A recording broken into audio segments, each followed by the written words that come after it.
Hey everybody, welcome back to Sparks Fire and Baling Wire. Today I'm going to pick up where I left off after the cam degreeing. And as I made note, this bolt needs to be Loctited and torqued on there.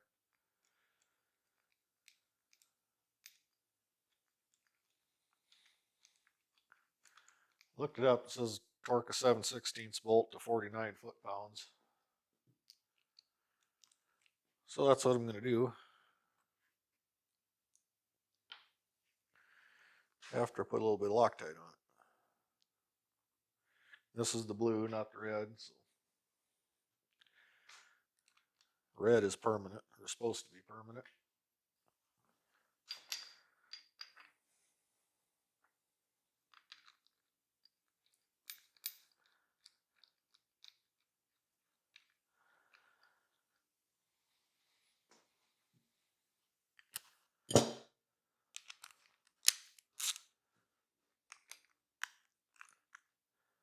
Already got the torque wrench set, so all I gotta do is crank it down.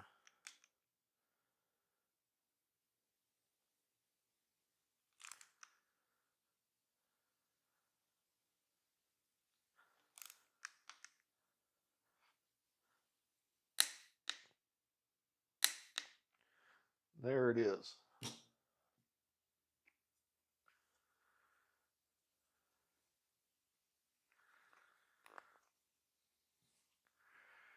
Now that that's done, the timing cover can go on, and while I'm doing this, to make it all one video, I'm also going to get the oil pump windage tray put on, and the oil pan, and the bottom end can be buttoned up. Now we can start working on the heads. I did get my rocker arms back the other day, so I can get the heads assembled, get them put on. We're on the downhill slide here. It's getting close to being done.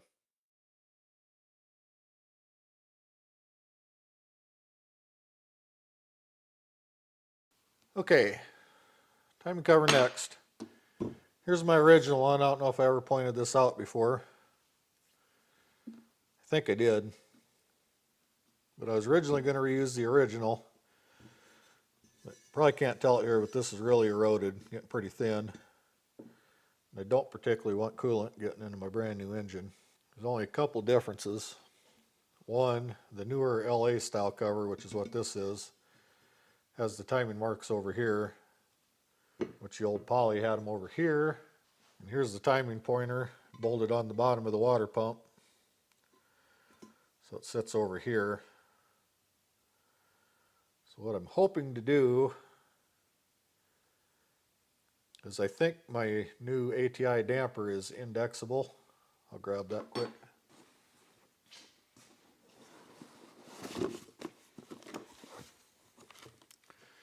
Damper has this hub that goes on the crankshaft. And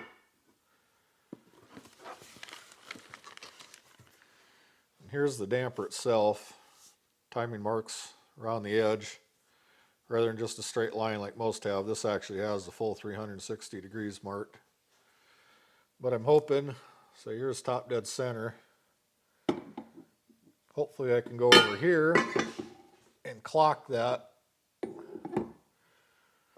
so my top dead center is over here. Can I do that? I don't know. But we're going to find out together when it gets to that point. If I can't, I'll come up with some kind of plan B.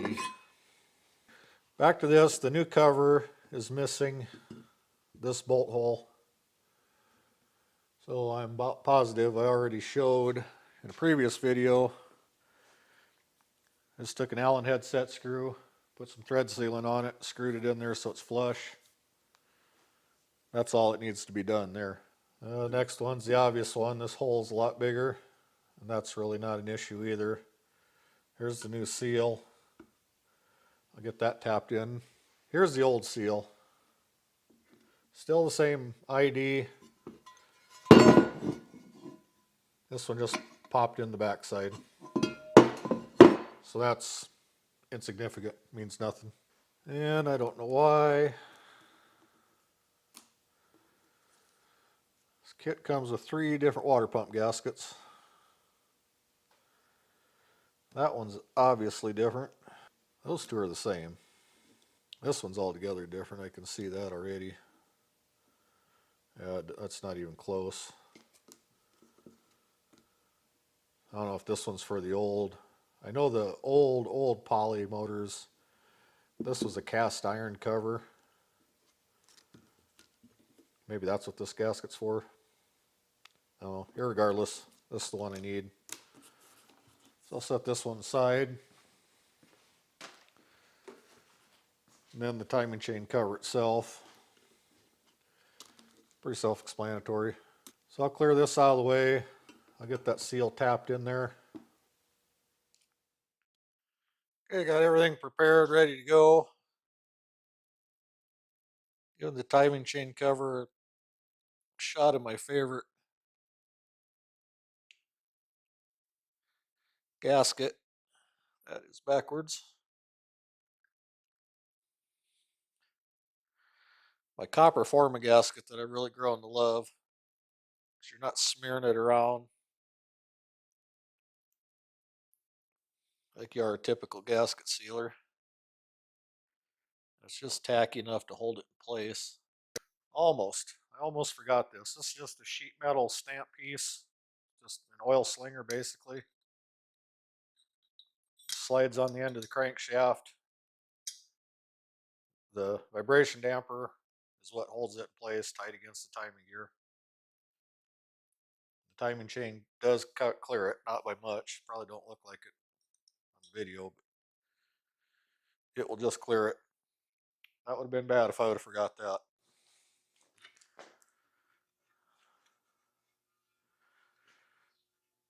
I'll start with these two bottom outside bolts.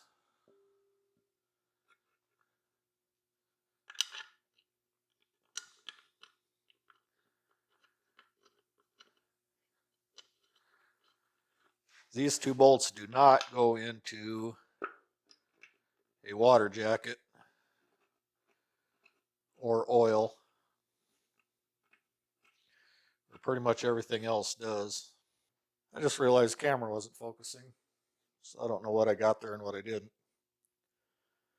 Copper coated the gasket. Started out with these two bolts, since those do not go into a water jacket or oil. The other two I have in both go into water jackets, so I put thread sealer on them. Now I'm to the point of putting the water pump on, because these 4 bolts go clear through the water pump, timing cover, into the block. So I got the water pump gasket sprayed with the copper coat gasket sealer now, waiting for that to tack up. Meantime, off camera, this new housing had horrific casting flashings inside both these ports. So I took a die grinder and cleaned them up, just smoothed everything out good.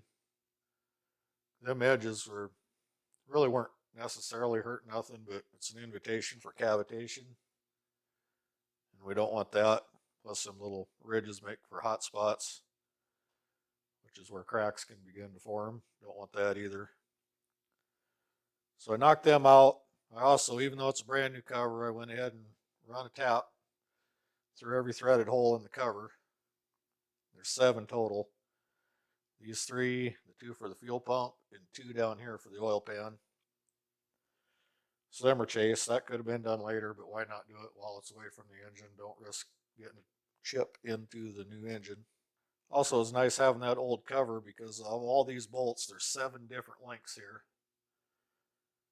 So it's kind of handy to mock it up over there on the table off to the side with what length bolt goes in which hole. So now all I got to do is grab them, bring them over here, put them in.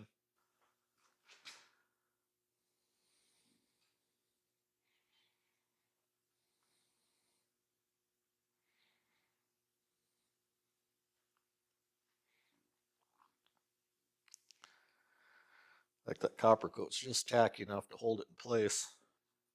It is a flow cooler, part number 1701.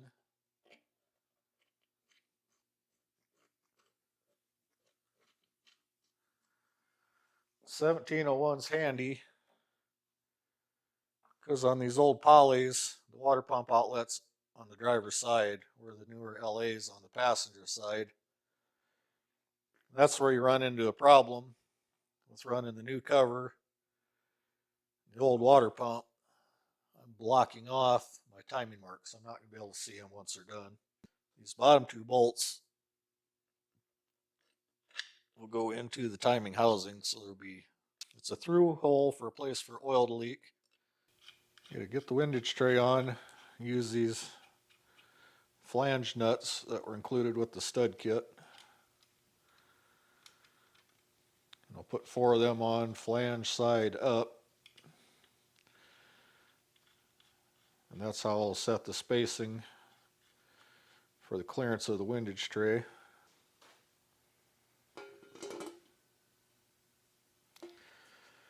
Now, this isn't set yet, but you get the general idea. Once it is set, 4 more flange nuts go on there, and then they'll get torqued down. That'll lock it in place. So I'll mess around with that off camera and get my clearance set. Got the instructions here. It looks like, I haven't checked it yet, but evidently the damper is indexed to this hub. So I don't think I'm going to get away with being able to clock my timing mark the way I want it to. So I'll probably just line it up and then make a fresh mark on the 0 once I'm done with the scribe, or engrave it on there. Got the hub on, which wasn't a whole lot of fun. I should have recorded that too. These hubs are press fit. According to the instructions, I'm supposed to have 8 to 11 10,000ths interference fit on there. I was struggling to get it on. Wisely, I stopped before it got really stuck and pulled it off and started doing some measuring. And there was like 5,000ths, which is just not going to happen. So as I read further down through the instructions, these hubs usually have to be honed. Fortunately, I had that hone that I wound up not needing, or would not work for my lifter bores, but it did work perfect for here. So that's done, got it on. Now for the oil pump.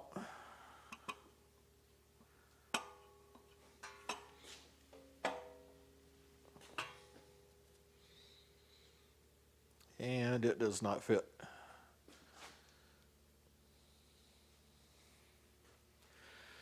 I'm going to have to clearance that windage tray. It goes down on there, but it doesn't quite turn to where the bolts line up. So I'm going to have to take a notch out of that. If you remember way back to one of my first videos on this engine, when I filed and fitted everything here, kind of tried to port match it. A gasket comes with it. Factory does not use a gasket. I'm confident with the fit that I got, as flat as it's going to be. I'm not going to use a gasket either. I'm just going to torque it down, call it good. Next thing we're going to do is see how close the sump is to the bottom of the pan. And to do that, I got in the granddaughter's toy box a little package of air dry clay. Stuff is almost like Play-Doh. I'm just going to take a little ball of it, stick it right there on the sump, put the oil pan on, see where I'm at. I am going to run the original pan off this engine. It was in good shape.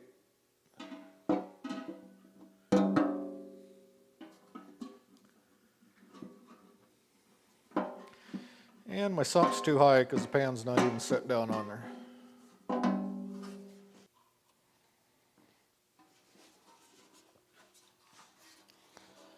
Take 2.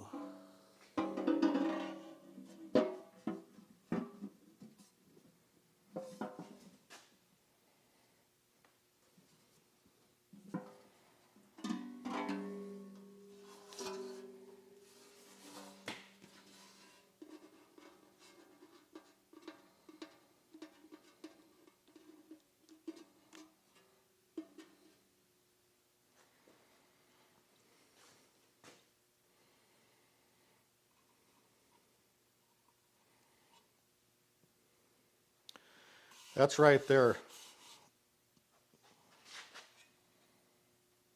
It almost smashed it completely into this little indent on the pickup. So that means that this part is almost sitting exactly on the bottom of the pan, which is fine. The thickness of the gasket's going to make that gap a little bit greater.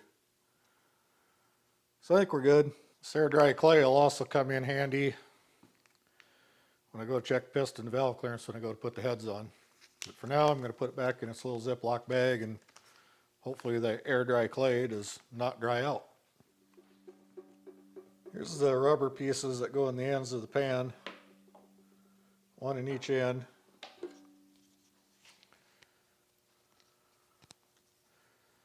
This is where I get into the other gasket sealer.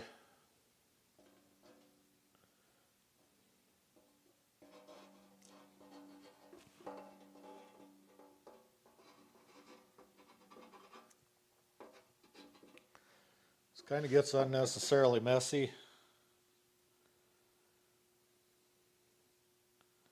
but nobody wants a leak, especially here. It's pretty major surgery to fix this after the fact if there's a leak here.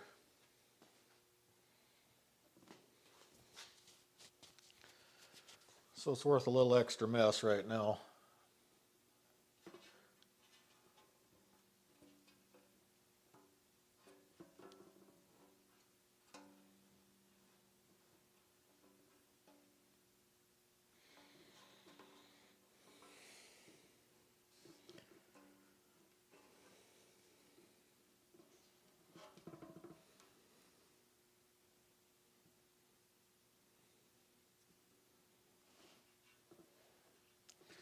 I'll grab a pair of needle nose and pull them in tight and seat it. See what I mean about the mess? Gotta tell you, if I smell this stuff long enough, I'm not really gonna care if it leaks or not. These gaskets aren't just dropped in place here.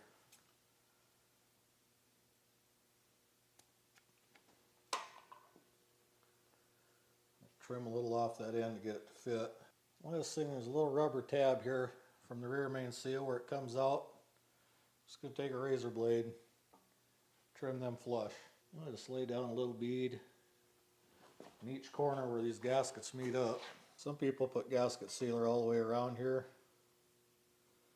These thicker rubberized cork gaskets, they're pretty forgiving and they'll take up some irregularities pretty good unless it's really bad.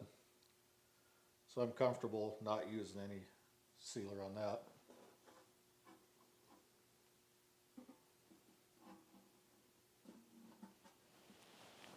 And that's it. We're ready to bolt it down. These corner ones are a little harder to get started. You gotta compress that rubber seal around the ends. So I like to get everything started I can. Work them down a little bit. And then get the corners started. And just keep working my way around until everything's squeezed down into place.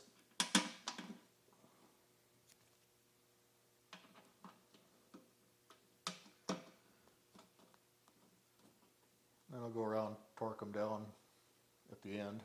Here, then we're torqued down 16 and 18 foot-pounds. All you want to go on the 5/16 bolts.